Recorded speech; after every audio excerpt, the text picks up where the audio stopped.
अगर आप उनमें से हैं जो स्ट्रगल करते हैं कलर करेक्शन और कंसीलर का शेड चूज करने के लिए, या फाउंडेशन में पता नहीं चलता कि टोन कौन सी यूज करनी चाहिए, तो ये वीडियो आपके लिए है।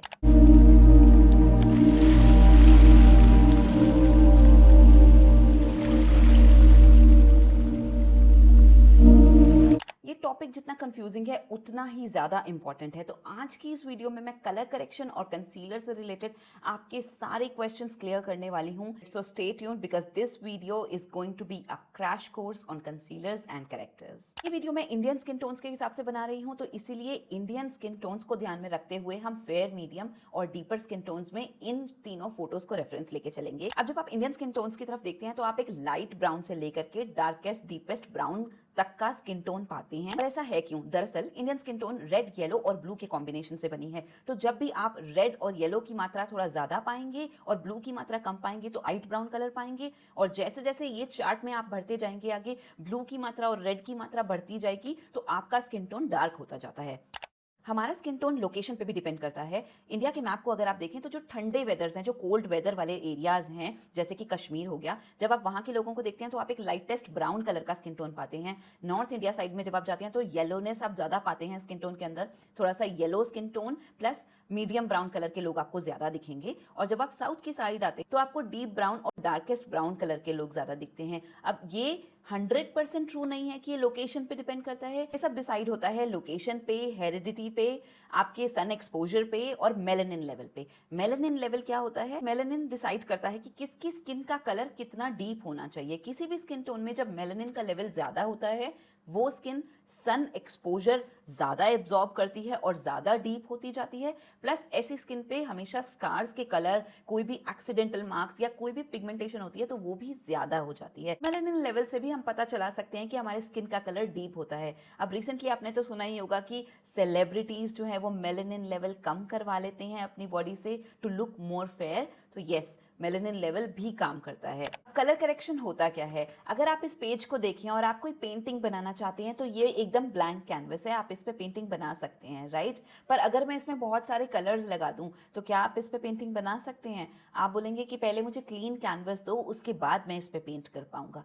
तो कलर करेक्शन भी कुछ ऐसी ही चीज होती है। बेसिकली आपके pigmentation, acne marks, dark circles, जो भी इंडियन स्किन पे प्रॉब्लम होती है, पहले हम उसे रिमूव करते हैं। रिमूव कैसे करते हैं? एक कलर करेक्टर की मदद से। उसके बाद हम अपना कैनवस ब्लैंक करते हैं और फिर पेंटिंग शुरू करते हैं। इसे बोलते हैं कलर करेक्शन। अब जितने भी इश्यूज आते हैं हमारी स्किन टोन पे, for example dark circles, pigmentation on these areas, sun tan, ये सारे अंडरटोन लेकर आते हैं ग्रीन ब्लू या blue green, blue violet colour की। ऐसे ऊपरी तौर पे हमें ये रंग नहीं दिखेगा, लेकिन इनकी अंडरटोन डार्क ब्लू या ग्रीन कलर की। हमारे स्किन की कलरिंग में इम्बैलेंस हो जाता है और ब्लू की मात्रा बढ़ जाती है या ग्रीन की मात्रा बढ़ जाती है तो हमारे डार्क सर्कल दिखाई पड़ने लगते हैं। अब ऐसा इसलिए होता है कि एक्सटर्नल फैक्टर्स की वजह से, जैसे यूवी लाइट वगैरह हो गई या सन एक्सपोजर हो गया, इनकी वजह से हमारे स्किन की कलरिंग में इम्बैलेंस हो जाता है और ब्लू की मात्रा बढ़ जाती है या ग्रीन की मात्रा बढ़ जाती है तो हमारे डार्क सर्कल दिखाई पड़ने लगते हैं। तो आप जब भी किसी को देखोगे वो ऑरेंज या पीच कलर का या रेड कलर का करेक्टर लगा रहे होते हैं, उसका मतलब यही होता है कि जब भी आपका ग्रीन या ब्लू या इस कलर का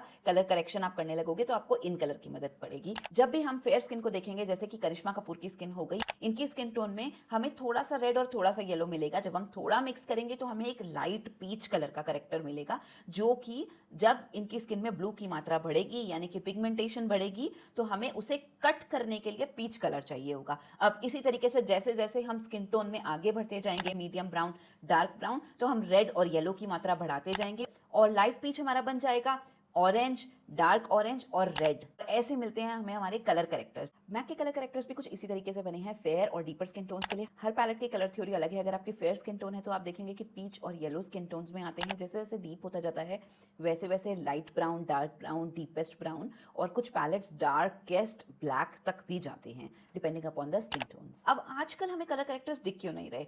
बेसिकली आप जब भी किसी मेकअप आर्टिस्ट को देखोगे वो बोलेंगे less is more. Less is more का मतलब होता है कि हमेशा मेकअप की लेयर लेयर हमारे फेस पे कम होनी चाहिए। तो अब मैं अगर अपनी स्किन टोन पे ऑरेंज कलर करेक्टर लगा रही हूँ, उसके ऊपर अपना नॉर्मल कंसीलर लगा रही हूँ, फिर अपना स्किन टोन उठाने के लिए एक और कंसीलर लगा रही हूँ, तो मैं लेयर्स बढ़ा रही हूँ और लेयर्स मुझे नहीं बढ़ानी। तो जब आपके डार्क सर्कल्स या पिगमेंटेशन हो जाती है तो उन पे हमें ऑरेंज, पीच या डार्क रेड कलर का करेक्टर लगाना पड़ता है। और ये कलर हम कैसे डिसाइड करते हैं? तो अब अगर आप एक कंसीलर को देखोगे तो आप हमेशा पाओगे कि पीच कलर के अंदर, पीच कलर आपको कैसे स्किन टोन से मिला था? लाइट ब्राउन स्किन टोन से। तो जब आपने अपना पीच कलर का कंसीलर लगाया और अगर उसके ऊपर अपना स्किन टोन का फाउंडेशन लगाया तो आप एक लाइट ब्राउन कलर का कंसीलर पाओगे। फॉर एग्जाम्पल मेरी स्किन टोन है मीडियम, तो जब मैं कलर करेक्ट करने के लिए अपनी स्किन टोन पे थोड़ा सा ऑरेंज लगाऊंगी, इसके ऊपर जरा सा मैं येलो मिक्स करूंगी इसको कलर करेक्ट करने के लिए, मेरी स्किन टोन का शेड मिक्स करूंगी तो मुझे मिलेगा एक मीडियम स्किन टोन का करेक्टर। यानी कि अब ये क्या करेक्टर बना? मेरा कंसीलर। इसलिए बहुत सारे आर्टिस्ट आपको इसी तरीके से सिखाते हैं कि आप ऑरेंज कलर का कंसीलर लगाइए या करेक्टर लगाइए और इसमें अपनी स्किन टोन का कंसीलर लगा लीजिए जिस जो आपकी स्किन टोन से मैचिंग हो। ठीक है, अब जब आप इसे लगाएंगे तो आप एक न्यूट्रलाइज्ड अंडर आई पाएंगे, यानी कि मैंने जो डार्कनेस थी उसको कट कर दिया है मेरे फेस पे। ऐसे बनता है हमारा कंसीलर का शेड। चाहे आप डार्क कलर के हों, फॉर एग्जांपल मेरे हाथ पे बना के दिखाती हूँ, चाहे आप डार्क कलर के हों, अगर आप डार्क ऑरेंज कलर करेक्टर लेते हो, उसके अंदर अगर आप डार्क कलर के हो तो आपका फाउंडेशन शेड कुछ इस तरीके का होगा इन दोनों को मिक्स करके। तो जब आप इसके अंदर मिक्स करोगे तो आप एक डार्क कंसीलर का शेड पाओगे। ऐसे हम अपने कंसीलर का शेड चेंज करते हैं और ऐसे ही हम अपनी लेयर्स को कम करते हैं। कंसीलर शेड जो होता है वो आपका करेक्टर शेड में आपका स्किन कलर मिक्स किया गया होता है। ऐसे आप पहचानोगे कि आपका कंसीलर कौन सा है। सबसे अच्छा तरीका है, आप हुडा के इस कंसीलर शेड पैटर्न को जब देखेंगे आप पहचान पाएंगे कि फेयर के लिए, मीडियम के लिए और डार्क स्किन टोन के लिए कैसे कलर्स यूज किए गए हैं। जब आप इस पिक्चर को देखेंगे तो आप समझ पाएंगे कि क्यों लाइट हैंड पे लाइट वाले शेड्स हैं कंसीलर के और डार्क हैंड पे डार्क शेड्स हैं। क्योंकि अगर हम डार्क हैंड पे सबसे लाइट शेड लगाने की कोशिश करेंगे तो हमारा कंसीलर डार्क पड़ जाएगा, यानी कि ग्रे पड़ जाएगा, और इसे ही हम बोलते हैं हमारे फाउंडेशन का या कंसीलर का या बेस का काला होना। ज्यादातर गलती हम ये करते हैं कि मेरा स्किन टोन अगर नेचुरल बेज कलर का है तो मैं कोशिश करूंगी कि मैं फेयर दिखूं तो मैं ये लाइट कलर लगा लूंगी, जिसकी वजह से मेरा ये वाला शेड डार्क पड़ जाएगा, यानी कि ग्रे पड़ जाएगा, और ऐसा हमें नहीं करना चाहिए। सबसे पहले मैं इस तरीके का शेड लगाऊंगी, इसके ऊपर मैं लाइट कलर का शेड लगा सकती हूँ, और ऐसे हमें कंसीलर शेड मिलता है। अब कंसीलर से अगर आप काम कर लेंगे तो बहुत जरूरी नहीं होता फाउंडेशन लगाना। फाउंडेशन का रोल तब आता है जब आपको कवरेज ज्यादा चाहिए होती है। कैसे पता लगाएं कि हम वार्म अंडरटोन के हैं या कूल अंडरटोन के हैं? वार्म अंडरटोन वालों की जो वेन्स होती हैं वो ग्रीन कलर की दिखती हैं उनके रिस्ट में, वेयर एज कूल अंडरटोन वालों की रिस्ट में जो वेन्स होती हैं वो ब्लू कलर की दिखती हैं। और अगर आप दोनों ही देख पा रहे हैं तो दैट मीन्स आप न्यूट्रल अंडरटोन के हैं। और अगर आप इस टेक्निक से पता नहीं लगा पा रहे हैं तो सिल्वर या गोल्ड ज्वेलरी, कौन से कलर की ज्वेलरी आप पे जचती है? अगर गोल्डन अच्छी लगती है आप वार्म स्किन टोन के हैं, सिल्वर अच्छी लगती है आप कूल स्किन टोन के हैं, और अगर दोनों ही अच्छी लगती हैं तो आप एक न्यूट्रल स्किन टोन के हो सकते हैं। थर्ड पॉइंट, आप एक व्हाइट शर्ट या व्हाइट टॉप पहन सकते हैं, और अगर आपका फेस थोड़ा वार्म, थोड़ा येलो कलर का दिखता है तो आप वार्म स्किन टोन के हैं, थोड़ा पिंकिश ज्यादा दिखता है तो आप एक कूल स्किन टोन के हैं। अब बात करते हैं कंसीलर्स के कवरेज की और किस तरीके के कंसीलर्स आते हैं। स्किन इश्यूज को हम कितना ढकना चाहते हैं ये हमारे ऊपर होता है। मेरी स्किन को मैं फुल्ली कवर कर दूं और उसका कोई भी इशू ना दिखे, उसे हम बोलते हैं फुल कवरेज। और अगर मैं चाहती हूँ कि वो बहुत ज्यादा भी ना भरे तो मैं मीडियम कवरेज कंसीलर लूंगी। और अगर मैं कंफर्टेबल हूँ कि वो थोड़ा बहुत स्कार दिखता भी रहे, बस थोड़ा सा फिल्टर्ड इफेक्ट आ जाए, तो उसे बोलते हैं लाइट कवरेज कंसीलर। अब जब हम बात करते हैं स्किन टाइप्स की तो हमें ऑयली, कॉम्बिनेशन और ड्राई स्किन टाइप्स मिलते हैं। तीनों ही टाइप के कंसीलर हमारे तीनों तरीके की स्किन पे चल सकते हैं। आपको बस कंसीलर की प्रॉपर्टी पता करनी है कि क्या वो हाइड्रेटिंग कंसीलर है। हाइड्रेटिंग कंसीलर्स यूज होते हैं डिहाइड्रेटेड स्किन पे, ड्राई स्किन पे, और मैट कंसीलर्स यूज होते हैं ऑयली स्किन पे और उन एरियाज पे जहां पे आप ज्यादा स्वेटी फील करते हैं, और कॉम्बिनेशन स्किन पे आप दोनों का यूज कर सकते हैं। यहाँ पे ध्यान रखिएगा कि जो क्रीम कंसीलर्स होते हैं वो थोड़ी हाई कवरेज होते हैं, तो उन्हें आप फ्लेक्सिबली यूज कर सकते हो, कभी थोड़ा यूज कर सकते हो और ज्यादा भी यूज कर सकते हो। फॉर एग्जाम्पल अगर मैं इसे थोड़ा सा लगाऊं तो ये ऐसा दिखता है, पर अगर मैं इसे ज्यादा कवरेज देना चाहती हूँ तो मैं इसे डबल टाइम लगा सकती हूँ। हालांकि क्रीम कंसीलर्स थोड़ा सा ऑयल बेस्ड होते हैं तो ये ऑयली स्किन पे थोड़ा कम चलते हैं, ऐसे सेम दिखने वाले बाम कंसीलर्स आते हैं, वो आप ऑयली स्किन पे भी यूज कर सकते हो, जैसे कि नार्स का कंसीलर आता है, वो आप अंडर आई पे यूज कर सकते हो and it is a beautiful concealer to camouflage all your dark circles और any problems on the skin. यहाँ पे कंसीलर्स आते हैं लिक्विड, क्रीम और स्टिक फॉर्म में। लिक्विड कंसीलर्स आपका फुल, मीडियम और लाइट कवरेज तीनों दे सकते हैं depending upon the concealer you are using.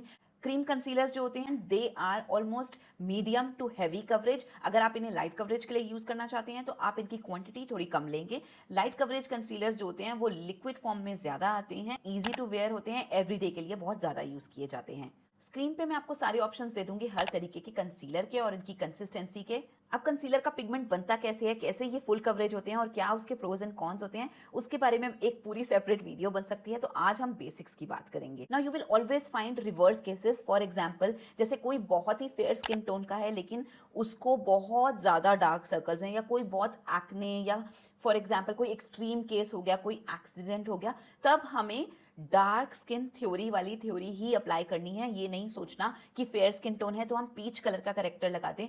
Medium skin tone वालों को भी डीपेस्ट स्किन टोन वाले अंडर आई सर्कल्स होते हैं, तो तब आप इस एरिया को या जहां भी पिगमेंटेशन है उसे वैसे ही ट्रीट करोगे जैसा वो मार्क दिखेगा। अगर आपको डार्क ब्राउन कलर का दिखेगा तो आप डार्क ब्राउन वाली थ्योरी अप्लाई करोगे उस टाइम पे। अब यहाँ पे बात कर लेते हैं ग्रीन करेक्टर की। ग्रीन करेक्टर इसलिए यूज होता है कि जो भी आपका एक्ने होता है वो रेड कलर का होता है। फॉर एग्जाम्पल, यहाँ पे मुझे एक्ने हुआ है तो यहाँ पे मैं इसे सबसे पहले ग्रीन करेक्टर से कवर करूंगी, उसके बाद अपना स्किन टोन लगाऊंगी तो इसका कलर न्यूट्रलाइज हो जाएगा। जैसे हम डार्क सर्कल्स का कलर न्यूट्रलाइज करते हैं, ऐसे ही इस रेड को न्यूट्रलाइज करने के लिए मुझे ग्रीन चाहिए। इसके ऊपर मैं स्किन कलर लगाऊंगी तो मेरा ये कलर हट जाएगा। पर्पल कलर के करेक्टर्स हमारे यहाँ ज्यादा यूज नहीं होते। फॉर एग्जाम्पल, अगर आपको सन एक्सपोजर हो गया है तो यहाँ स्किन डलनेस जब हो जाती है तब हम यूज करते हैं। फेयर स्किन टोन्स वाले यूज कर सकते हैं जब भी उन्हें उनके फेस में डलनेस दिखे, या फिर मैं एज अ मेकअप आर्टिस्ट तब यूज करती हूँ। कीको की ड्रॉप्स आती हैं, एक लैवेंडर कलर की ड्रॉप्स होती हैं, वो मैं फुल फेस पे यूज करती हूँ जिस फेस पे मुझे थोड़ी सी डलनेस दिखती है, यानी कि थकावट, टायर्डनेस, सन एक्सपोजर ज्यादा हुआ होता है तो स्किन में ना आपको थोड़ा सा ग्रे टोन दिखेगा, तब आप उस लैवेंडर कलर की ड्रॉप्स को यूज कर सकते हो। पर्पसली मैं पर्पल कलर का करेक्टर उठाकर नहीं लगाती हूँ, इंडियन स्किन टोन्स में इतना जरूरत नहीं पड़ती है पर्पल करेक्टर की।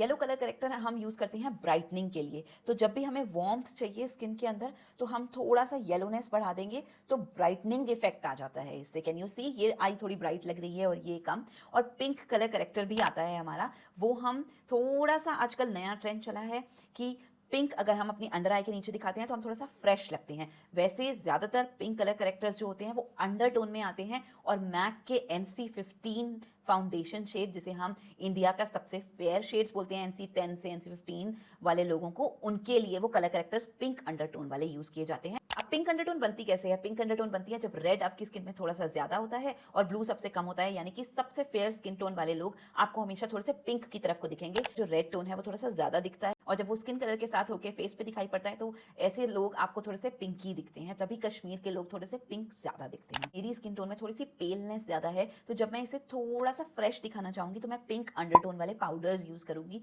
पिंक पाउडर्स यूज करूंगी, ताकि मेरी स्किन थोड़ी सी और फ्रेश और ग्लोई और हेल्दी दिखे। And finally we use the darkest tones. Basically जो भी हमारा फाउंडेशन शेड होता है उससे 2 से 3 शेड डार्क टोन्स हम यूज करते हैं हमारे ब्रॉन्जिंग के लिए। This is used to make our face look warm, and कभी कभी हम पूरा क्लीन कर लेते हैं, अच्छे से फाउंडेशन लगा लेते हैं तो हमारा फेस थोड़ा सा मोटा लगने लगता है। To cut that and to make it look little warm हम ब्रॉन्जर यूज करते हैं। Contour is all together a different story. वो व्हाइट और ब्लैक कलर को मिक्स करके ग्रे शेड बनता है to create shadows on our face. That we are not talking about today. We are talking about bronzing, and bronzing is used to give little bit of sun-kissed effect to our skin. तो ऐसे use करते हैं हम bronzer. 2 से 3 shade darker हमारा colour corrector, जो कि हमारी स्किन टोन से 2 टोन या 1 टोन डार्क होता है, और फेयर हाइलाइटर शेड जिसे हम कहते हैं, कलर उठाना कहते हैं, लिक्विड कंसीलिंग, लिक्विड हाइलाइटिंग जिसे हम कहते हैं, वो हमारी स्किन टोन से 1 टोन फेयर होता है। इन्हें हम इस तरीके से यूज करते हैं। सबसे पहले हम यूज करते हैं कलर करेक्शन वाला कंसीलर, उसके बाद हम यूज करते हैं हमारा हाइलाइटिंग कंसीलर, और अगर हम ब्रॉन्जर यूज करना चाहते हैं तो हम अप्लाई करते हैं ब्रॉन्जर। और ब्रॉन्जर आप पूरे फेस पे, पेरीमीटर्स पे अप्लाई करते हैं अपने, so that you can look little warm and you can get that sun kissed glow. तो ऐसे बनते हैं हम क्लाउन। Just kidding. तो ऐसे हम मेकअप के थ्रू अपने स्किन पे जैसा भी इफेक्ट देना चाहते हैं, we can definitely do that. Makeup एक डरने की चीज़ नहीं है, इसे संभाला जा सकता है अगर हम शेड्स को जानते हों। So this is really important. इससे रिलेटेड अगर आपके पास और भी कोई सवाल हैं तो आप नीचे लिख के मुझसे पूछ सकते हो। और भी अगर आप कुछ शेड्स जानना चाहते हो, I will definitely give you a reply. On this note, this is Neha Devgan. Thank you for watching this video, and I shall come back with another video. Bye bye.